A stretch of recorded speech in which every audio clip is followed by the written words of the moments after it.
ಈ ಕಾರ್ಯಕ್ರಮದಲ್ಲಿ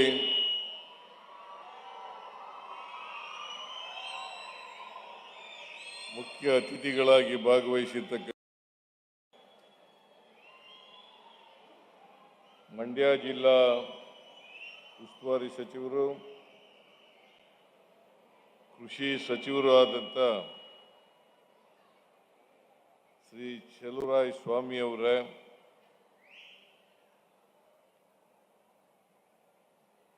ಈ ಕಾರ್ಯಕ್ರಮದ ಅಧ್ಯಕ್ಷತೆ ವಹಿಸಿರ್ತಕ್ಕಂಥ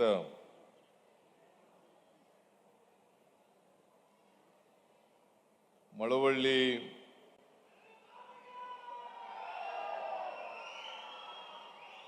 ವಿಧಾನಸಭಾ ಸದಸ್ಯರಾದಂಥ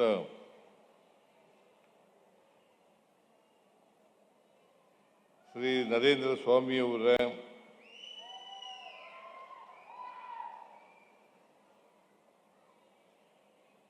ಶ್ರೀರಂಗಪಟ್ಟಣ ವಿಧಾನಸಭಾ ಸದಸ್ಯರಾದಂಥ ರಮೇಶ್ ಬಂಡಿಸಿದ್ದೇಗೌಡ ಅವರೇ, ಮಂಡ್ಯ ವಿಧಾನಸಭಾ ಕ್ಷೇತ್ರದ ಶಾಸಕರಾದಂಥ ಶ್ರೀ ರವಿ ಗಣಿಗ ಅವರೇ,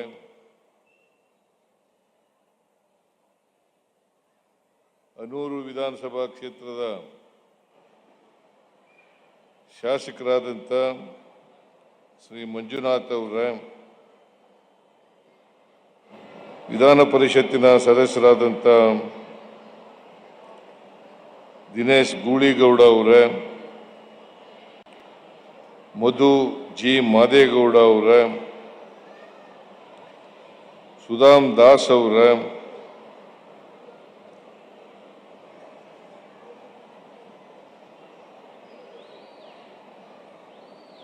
ಗ್ರಾಮ ಪಂಚಾಯಿತಿ ಅಧ್ಯಕ್ಷರಾದಂಥ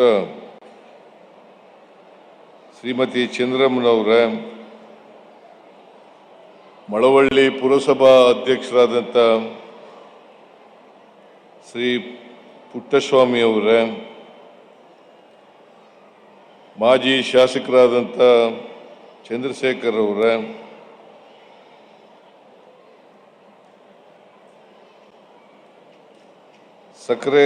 ಮಂಡ್ಯ ಸಕ್ಕರೆ ಕಾರ್ಖಾನೆಯ ಅಧ್ಯಕ್ಷರಾದಂಥ ಡಿ ಗಂಗಾಧರ್ ಅವರೇ,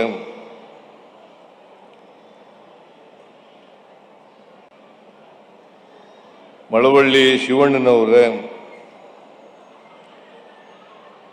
ಎಲ್ಲ ಹಿರಿಯ ಕಿರಿಯ ಅಧಿಕಾರಿ ಸ್ನೇಹಿತರೆ,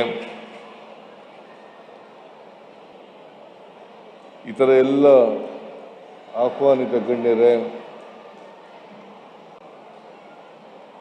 ಇಲ್ಲಿ ಭಾಗವಹಿಸಿರ್ತಕ್ಕಂಥ ಆತ್ಮೀಯ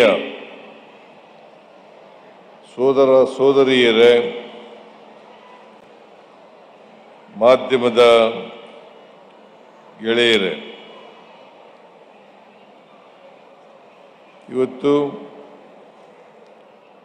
ಗಗನಚುಕ್ಕಿ ಜಲಪಾತೋತ್ಸವ ಕಾರ್ಯಕ್ರಮದಲ್ಲಿ ಅತ್ಯಂತ ಸಂತೋಷದಿಂದ ಭಾಗಿಯಾಗಿದ್ದೇನೆ ಅಂತ ಹೇಳಲಿಕ್ಕೆ ಬಯಸ್ತಾ ಇದ್ದೇನೆ. ಪ್ರತಿ ವರ್ಷ ಈ ಗಗನಚುಕ್ಕಿ ಜಲಪಾತೋತ್ಸವವನ್ನು ಸರ್ಕಾರ, ಜಿಲ್ಲಾಡಳಿತ ಮತ್ತು ಪ್ರವಾಸೋದ್ಯಮ ಇಲಾಖೆ ಇವುಗಳ ವತಿಯಿಂದ ನಾವು ಆಚರಣೆ ಮಾಡ್ತಾ ಬಂದಿದ್ದೇವೆ.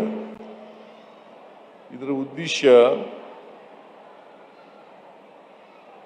ಪ್ರಕೃತಿ ಸೌಂದರ್ಯವನ್ನು ಜನರು, ನಾಗರಿಕರು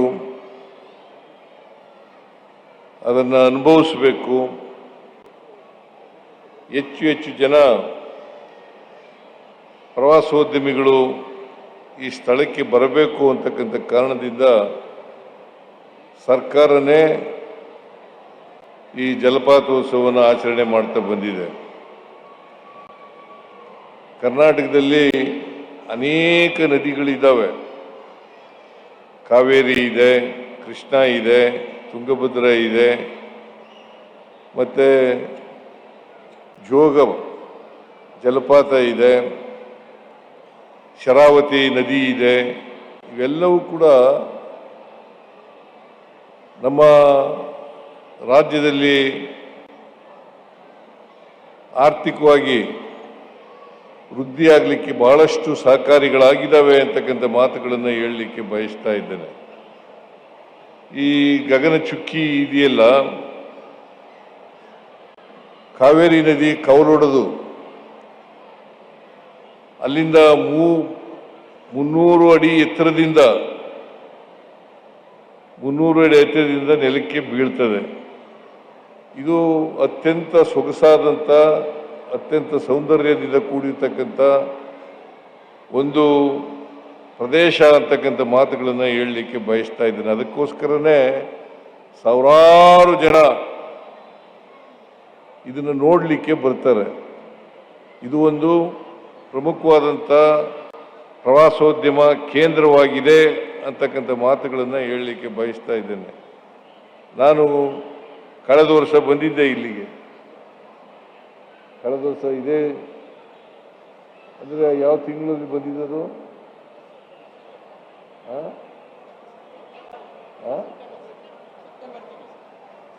ಸೆಪ್ಟೆಂಬರ್ ತಿಂಗಳ. ಕಳೆದ ವರ್ಷನೂ ಕೂಡ ಇದೇ ಸೆಪ್ಟೆಂಬರ್ನಲ್ಲಿ ಬಂದಿದ್ದೆ. ಅವತ್ತು ಕೂಡ ಈ ಸೊಗಸಾದಂಥ ವಾತಾವರಣ ಇದೆಯಲ್ಲ, ಇದನ್ನ ಅನುಭವಿಸ್ತಕ್ಕಂಥವ್ರಿಗೆ ಗೊತ್ತಾಗ್ತದೆ ಇದು. ಅದಕ್ಕಾಗಿ ಹೆಚ್ಚು ಹೆಚ್ಚು ಜನರು ಪ್ರವಾಸೋದ್ಯಮದಲ್ಲಿ ತೊಡಗಿಸ್ಕೊಳ್ಬೇಕು. ನಾವು ಆ ಕಾರಣಕ್ಕೋಸ್ಕರನೇ ಶಕ್ತಿ ಯೋಜನೆಯನ್ನು ಮಾಡಿದ್ದೇವೆ. ಪ್ರವಾಸೋದ್ಯಮ ಕೇಂದ್ರಗಳಿಗೆ ಜನ ಹೋಗಲಿ, ಹೆಚ್ಚೆಚ್ಚಾಗಿ, ಅದರಲ್ಲೂ ವಿಶೇಷವಾಗಿ ಹೆಣ್ಣು ಮಕ್ಕಳು ಹೋಗಲಿ ಅಂತಕ್ಕಂಥ ಕಾರಣದಿಂದ ಫ್ರೀ ಬಸ್ನಲ್ಲಿ ಕರ್ಕೊಬರ್ತಕ್ಕಂಥ ವ್ಯವಸ್ಥೆಯನ್ನು ಮಾಡಿದ್ದೇವೆ. ಇದು ಇಡೀ ರಾಜ್ಯದಲ್ಲಿ ಶಕ್ತಿ ಯೋಜನೆ ಜಾರಿಗೆ ಬಂದಿದೆ. ಕಳೆದ 2 ವರ್ಷಗಳಿಂದ ಈ ಯೋಜನೆ ಜಾರಿಗೆ ಬಂದು ಬಹುಶಃ ನಾವು ಪಂಚ ಗ್ಯಾರಂಟಿ ಯೋಜನೆಗಳನ್ನು ಜಾರಿಗೆ ತಗೊಂಡ್ಬಂದಿದ್ದೀವಿ. ಈ ಜಾರಿಗೆ ತಂದಿರೋದ್ರಿಂದ ಮಂಡ್ಯ ಜಿಲ್ಲೆ ಒಂದರಲ್ಲೇ ಸುಮಾರು 3,200 ಕೋಟಿ ರೂಪಾಯಿಗಳನ್ನು 3,200 ಕೋಟಿ ರೂಪಾಯಿಗಳನ್ನು ಖರ್ಚು ಮಾಡಿದ್ದೀವಿ. ಇದರರ್ಥ ಸಮಾಜದಲ್ಲಿರ್ತಕ್ಕಂಥ ಅಸಮಾನತೆಯನ್ನು ಹೋಗಲಾಡಿಸಬೇಕು ಅಂತಕ್ಕಂಥ ಕಾರಣದಿಂದ ಮಹಿಳೆಯರಿಗೂ ಕೂಡ ಸ್ವಾವಲಂಬನೆ ಬರಬೇಕು ಅಂತಕ್ಕಂಥ ಕಾರಣದಿಂದ ಬಾಬಾ ಸಾಹೇಬ್ ಅಂಬೇಡ್ಕರ್ ಅವರು ಒಂದು ಮಾತನ್ನ ಹೇಳ್ತಾರೆ. ನಮ್ಮ ದೇಶಕ್ಕೆ ಸ್ವಾತಂತ್ರ್ಯ ಬಂದದ್ದು ಸಾರ್ಥಕ ಆಗಬೇಕಾದ್ರೆ ಪ್ರತಿಯೊಬ್ಬರು ಕೂಡ ಆರ್ಥಿಕವಾಗಿ, ಸಾಮಾಜಿಕವಾಗಿ ಶಕ್ತಿಯುತರಾದಾಗ ಮಾತ್ರ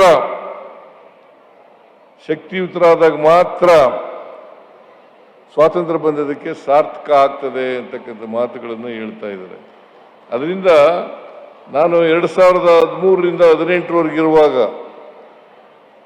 ನಾವು ಏನು ಜನರಿಗೆ ಕೊಟ್ಟಿದ್ದೋ ಮಾತುಗಳನ್ನು, ಆ ಎಲ್ಲ ಮಾತುಗಳನ್ನು ಕೂಡ ಈಡೇರಿಸ್ತಕ್ಕಂಥ ಪ್ರಯತ್ನವನ್ನು ಮಾಡಿದ್ದೇವೆ.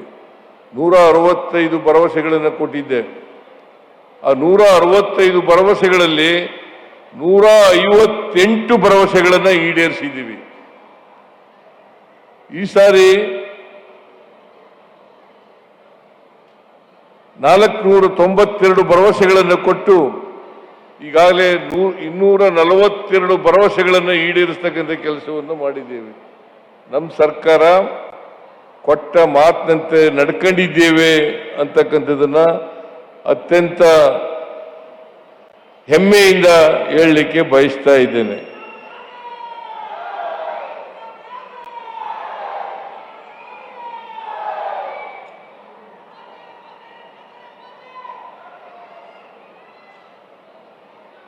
ಬಹಳ ಸಂತೋಷ.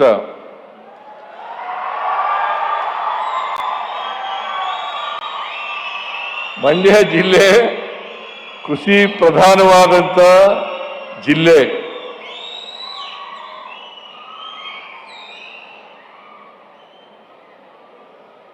ನಾವು ಅಧಿಕಾರಕ್ಕೆ ಬಂದ ಮೇಲೆ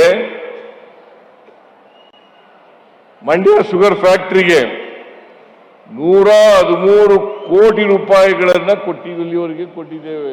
ಏನಪ್ಪ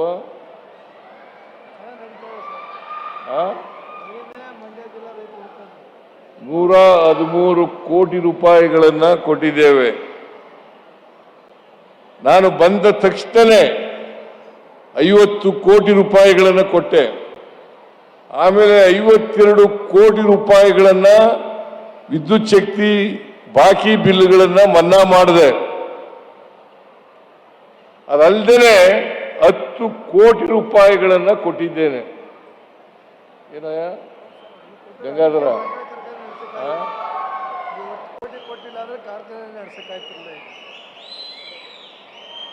ಆದ್ರೆ ಪ್ರತಿ ವರ್ಷನೂ ಕೊಡ್ತೀನಿ ಅಂತೇಳಿ ಇಟ್ಕೋಬಾರದು.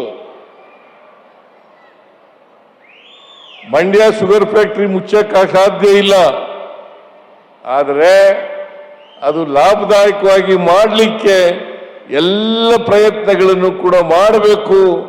ಮಂಡ್ಯದ ಮಂತ್ರಿ, ಜಿಲ್ಲಾ ಮಂತ್ರಿ ಮತ್ತೆ ಶಾಸಕರುಗಳು ಕೂತ್ಕೊಂಡು ಇದನ್ನು ಚರ್ಚೆ ಮಾಡಿ ಇದನ್ನ ಲಾಭದಾಯಕವಾಗಿ ನಡೆಸಲಿಕ್ಕೆ ಏನು ಮಾಡಬೇಕು ಅಂತಕ್ಕಂಥದ್ದನ್ನು ಮಾಡಿದಾಗ ಮಾತ್ರ ಸಾಧ್ಯ ಆಗ್ತದೆ. ಹೊರತು ನಾನೇನೋ ಇದ್ದೀನಿ ಕೊಡ್ತೀನಿ ಅಂತ ಇಟ್ಕೊಳ್ಳೋಣ. ಬೇರೆ ಮಂತ್ರಿ ಬಂದಾಗ, ಬೇರೆ ಮುಖ್ಯಮಂತ್ರಿ ಬಂದಾಗ ಕೊಡ್ಲಿಕ್ಕೆ ಸಾಧ್ಯನಾ? ಇದನ್ನು ನಾವು ಅರ್ಥ ಮಾಡ್ಕೋಬೇಕಾಗ್ತದೆ.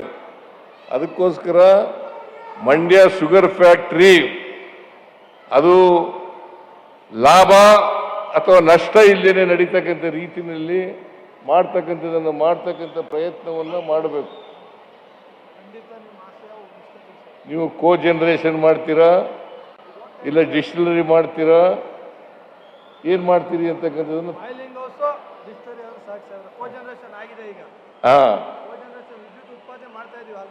ಮಾಡ್ತಾ ಇದ್ದೀರಾ? ಮತ್ತೆ ಡಿಸ್ಟಿಲರಿ ಮಾಡಿಲ್ಲ. ಪ್ಲಾಂಟ್ ಮತ್ತೆ ಬಾಯ್ಲಿಂಗ್ ಹೌಸ್ ಸದ್ಯಕ್ಕೆ ಬಾಯ್ಲಿಂಗ್ ಹೌಸ್ ಹಾಕೊಟ್ಟು ಹೇಳಿದ್ದಾರೆ ಸಾಹೇಬ್ರು. ಮಾಡಿದ್ರೆ 60 ಕೋಟಿ ಆಗುತ್ತಷ್ಟೇ, ಇಳುವರಿನೂ ಜಾಸ್ತಿ ಆಗುತ್ತೆ, 5,000 ಪ್ರೆಷರು ಆಗುತ್ತೆ. ಮಾಡ್ಕೊಳ್ಳೋಣ, ಮುಂದಕ್ಕೆ ಡಿಸ್ಟರ್ಬ್ ಮಾಡ್ಕೊಳ್ಳಿ. ಒಂದೇ ಸಲ ಹಣಕಾಸಿಂದ ಮಾಡೋಕ್ಕಾಗಲ್ಲ. 60 ಕೋಟಿ ಒಂದೇ ಮಾಡಿಬಿಟ್ರು ಸಾಕು. ಮುಂದೆ ವರ್ಷದಿಂದ ಯಾವುದು ಸಮಸ್ಯೆ ಇಲ್ಲ ನೋಡ್ಕೊಂಡು ಒಟ್ಟಿಗೆ ಮಂಡ್ಯ ಶುಗರ್ ಫ್ಯಾಕ್ಟ್ರಿ ನಷ್ಟದಲ್ಲಿ ಇರಬಾರ್ದು. ಈ ವರ್ಷ ಅದೊಂದು ಮಾಡಿಕೊಡಿ ಬಾಯ್ಲಿಂಗ್ ಹೌಸ್, ಮುಂದೆ ದುಡ್ಡು ಕೇಳಲ್ಲ, ನಷ್ಟದಲ್ಲಿ ಇರಲ್ಲ. ಬಾಯ್ಲಿಂಗ್ ಹೌಸ್ ಒಂದು ಮಾಡಿಕೊಟ್ಬಿಡಿ, ಇನ್ಮೇಲೆ ನಷ್ಟದಲ್ಲಿ ಇರಲ್ಲ ಅಂತ ಹೇಳಿದ್ದಾರೆ. ಅದರಿಂದ ಬಾಯ್ಲಿಂಗ್ ಹೌಸ್ ಅನ್ನ ಮಾಡ್ಕೊಳ್ಳೋಣ.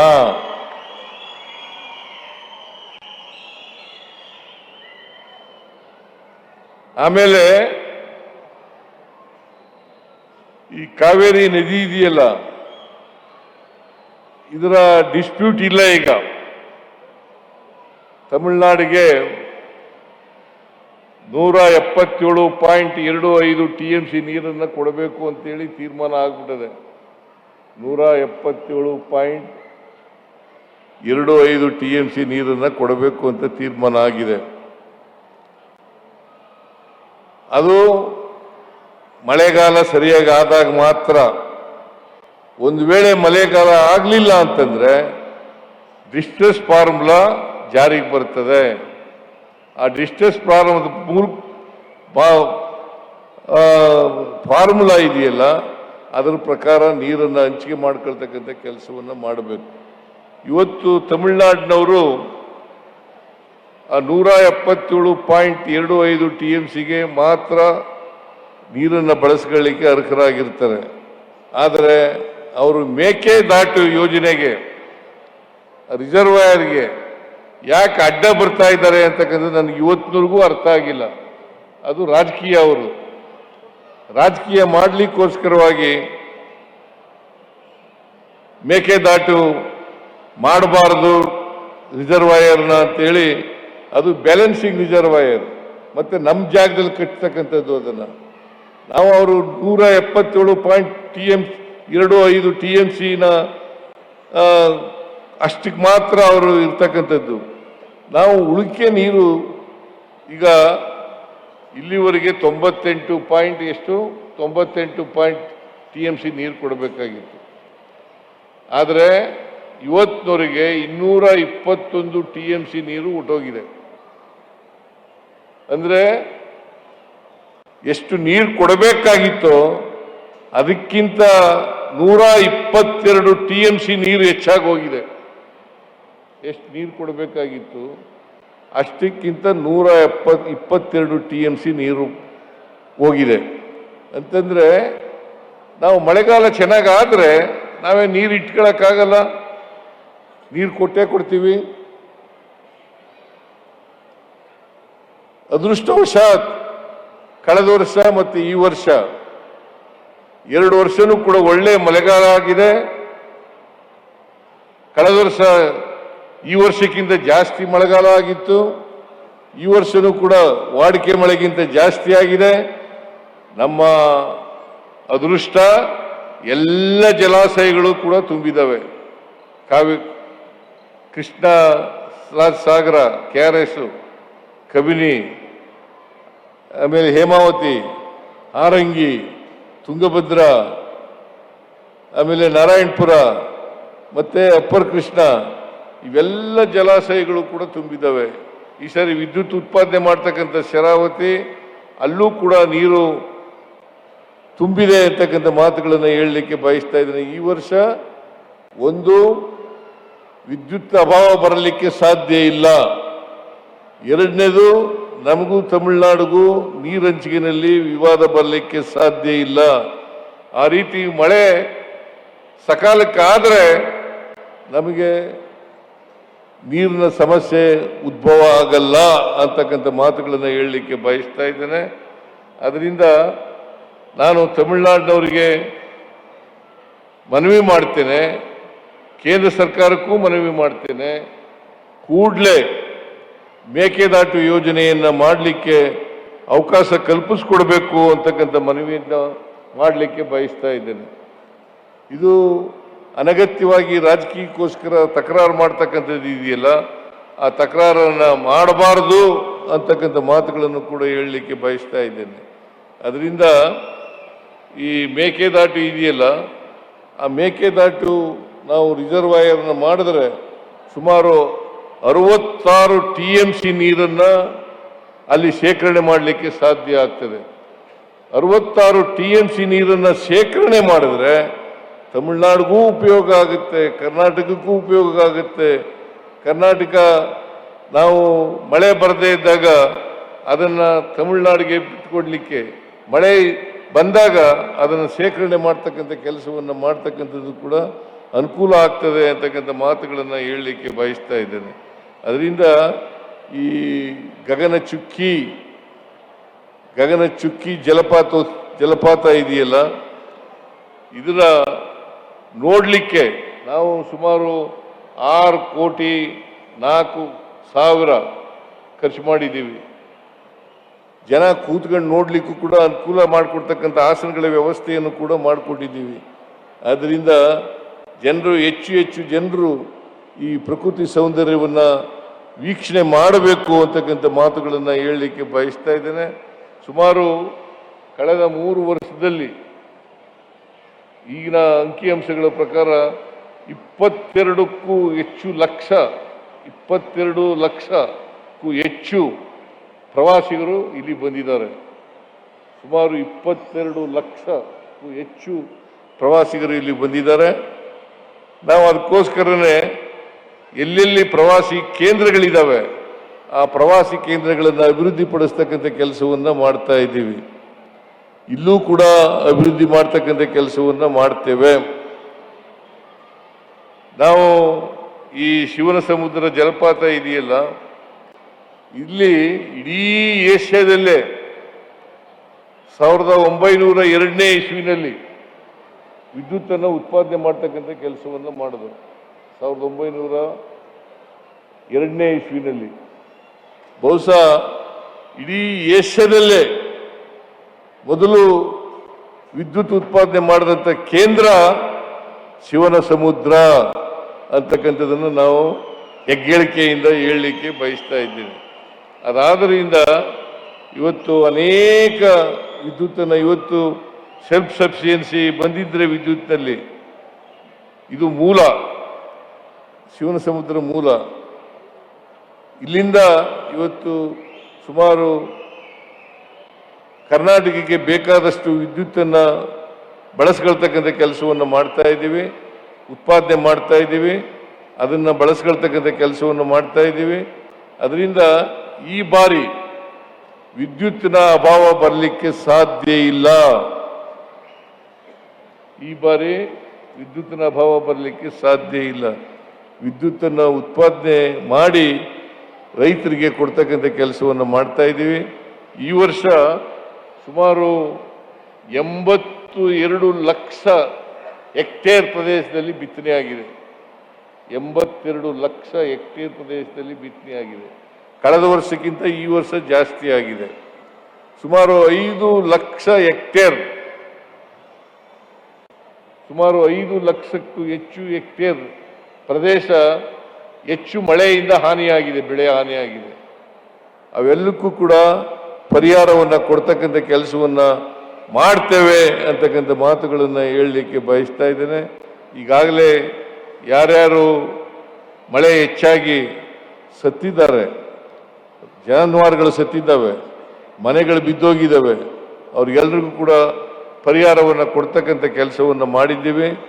ಇನ್ನು ಮುಂದೆನೂ ಕೂಡ ಈಗ ನಾನು ಮೊನ್ನೆ ಕೃಷಿ ಸಚಿವರು, ರೆವಿನ್ಯೂ ಸಚಿವರು ಅವ್ರ ಜೊತೆಯಲ್ಲಿ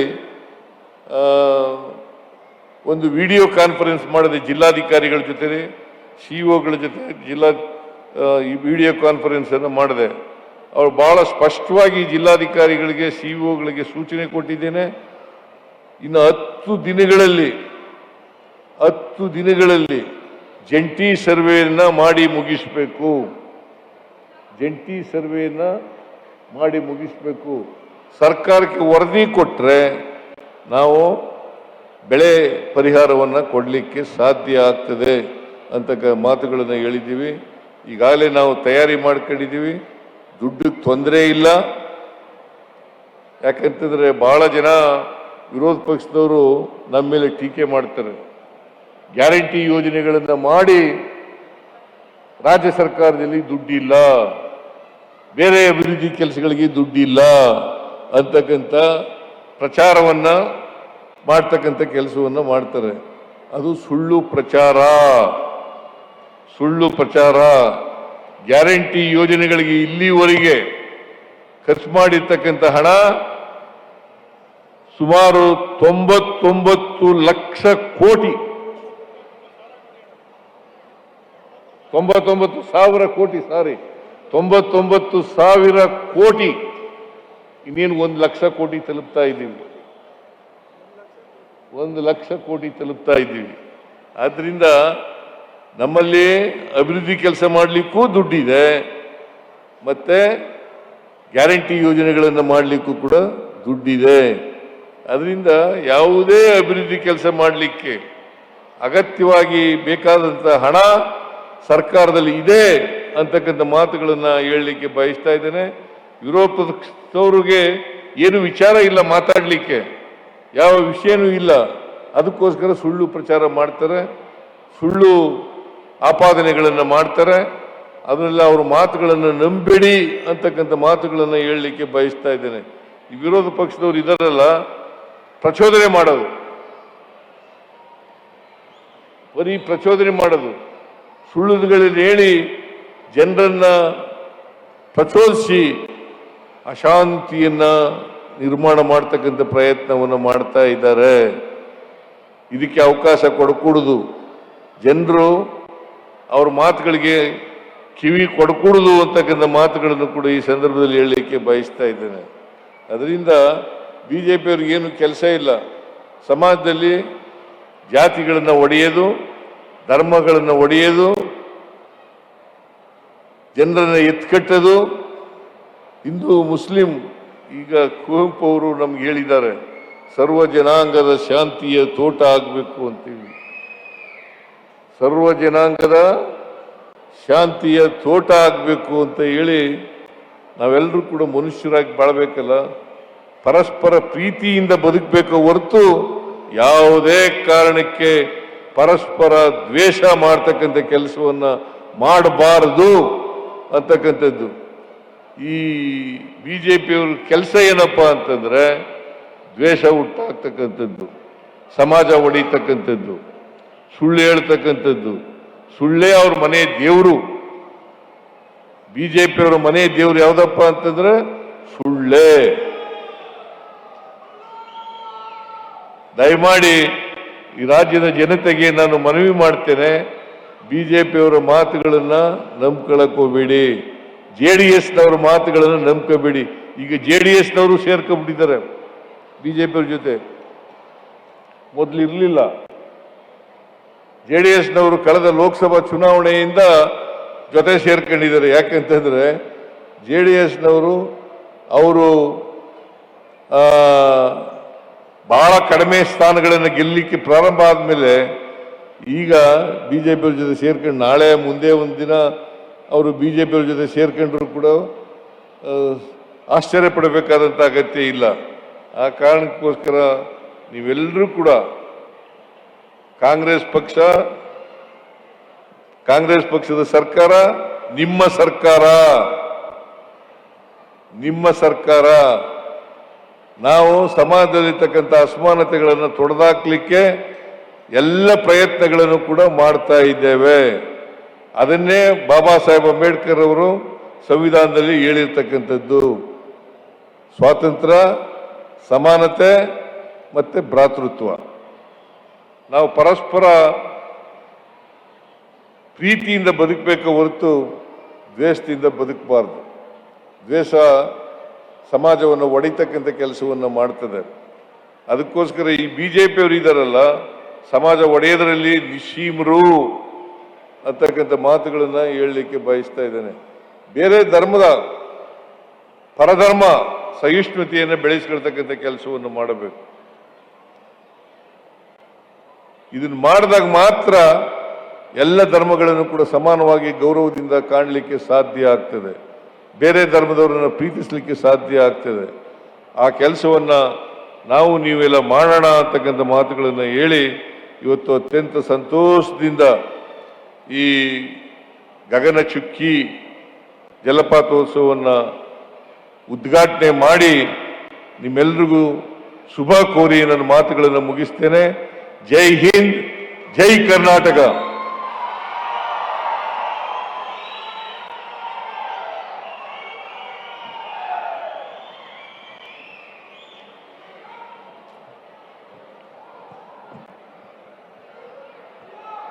ಜಿಲ್ಲೆಯ ಕುರಿತಾಗಿ, ಜಲಪಾತೋತ್ಸವದ ಕುರಿತಾಗಿ, ರಾಜ್ಯದ ಜನತೆಯ ಕುರಿತಾಗಿ ಅನೇಕ ವಿಚಾರಗಳನ್ನ ಮಂಡಿಸಿದಂತಹ ನಿಮ್ಮೆಲ್ಲರ ಪ್ರೀತಿಯ ಸನ್ಮಾನ್ಯ ಮುಖ್ಯಮಂತ್ರಿ ಶ್ರೀ ಸಿದ್ದರಾಮಯ್ಯನವರಿಗೆ ಬರಲಿ ನಿಮ್ಮೆಲ್ಲರ ಕಡೆಯಿಂದ ಒಂದು ಜೋರಾದ ಚಪ್ಪಾಳೆ.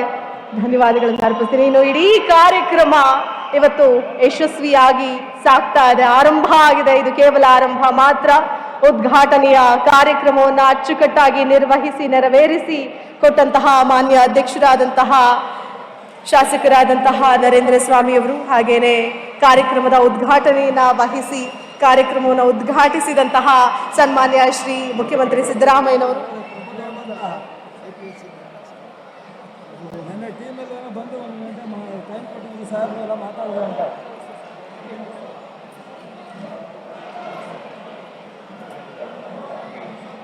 ಹಾಗೇನೆ ಮಂಡ್ಯ ಜಿಲ್ಲೆಯ ಉಸ್ತುವಾರಿ ಸಚಿವರು, ಕೃಷಿ ಸಚಿವರಾದಂತಹ ಚಲುವರಾಯಸ್ವಾಮಿ ಅವರು, ಹಾಗೇನೆ ಇಡೀ ಮಂಡ್ಯ ಜಿಲ್ಲಾಡಳಿತ, ಎಲ್ಲ ಅಧಿಕಾರಿಗಳು, ಶಾಸಕರು, ಜೊತೆಗೆ ನೆರೆದಿರುವಂತಹ ನಿಮ್ಮೆಲ್ಲರಿಗೂ ಕೂಡ ತುಂಬ ಹೃದಯದ ಧನ್ಯವಾದಗಳನ್ನ ಈ ಸಂದರ್ಭದಲ್ಲಿ ನಾನು ಅರ್ಪಿಸ್ತೀನಿ. ಅದರ ಜೊತೆಗೆ ಈ ಒಂದು ಕಾರ್ಯಕ್ರಮವನ್ನು ಅಚ್ಚುಕಟ್ಟಾಗಿ ನೆರವೇರಿಸಿಕೊಟ್ಟಂತಹ ರಾಜು ಇವೆಂಟ್ಸ್ ಅವರಿಗೂ ಕೂಡ ಧನ್ಯವಾದಗಳನ್ನು ಅರ್ಪಿಸ್ತಾ, ಎಲ್ಲ ಪತ್ರಕರ್ತ ಬಾಂಧವರಿಗೂ ಕೂಡ ಧನ್ಯವಾದಗಳನ್ನು ಅರ್ಪಿಸ್ತಾ ಈ ಒಂದು ಕಾರ್ಯಕ್ರಮ ಯಶಸ್ವಿಯಾಗಿ ಆರಂಭ ಆಗಿದೆ.